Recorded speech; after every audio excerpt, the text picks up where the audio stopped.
All right, let me talk to you for a second because there's something happening in housing right now that most people still believe is true. And honestly, I didn't believe it at first either. Here it is. In more than half of the country, it's actually cheaper to own a home than it is to rent one. I know that probably clashes with everything you've been hearing. So let's not argue about it. Let's just walk through it together. For the last few years, the story has been simple. Rates are high, prices are high, buying is risky, renting is safer. That story made sense, but here's what's quietly changed. Rent didn't level off. It didn't come back down. It just kept climbing.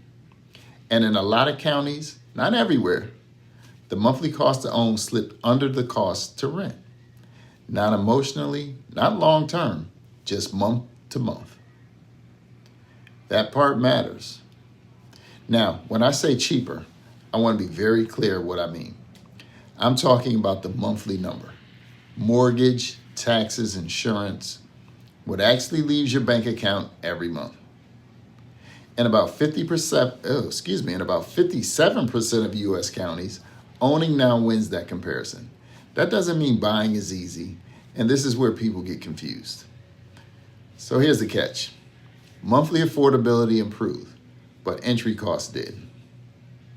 Down payment, closing costs, inspections, cash reserves, those are all still real barriers. So yes, the payment might be lower than rent, but you still have to get your foot in the door. That tension is today's housing market. Now, if you're renting and feeling stuck, that feeling makes sense. I'm not here to tell you you're wrong, but here's the mistake I see people make. And I say this calmly, not critically. They treat renting as safe and buying as risky, when in reality, rent is the only housing cost that never locks in, that never builds leverage, and never stops increasing. That doesn't mean buying is always the answer.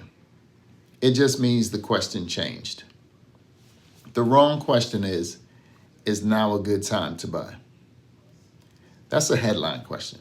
It's vague, doesn't help you decide anything. The better question is this.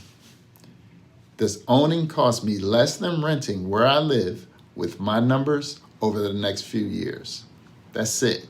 No predictions, no market timing, no drama.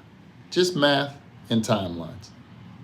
For some people, renting still makes sense. For others, they're quietly overpaying every month because they're waiting for a perfect moment that might not come. So if you're on the fence, ignore national headlines, ignore fear, ignore social media certainty. Run your numbers, look local, decide intentionally. That's how smart decisions actually get made, even in uncertain markets.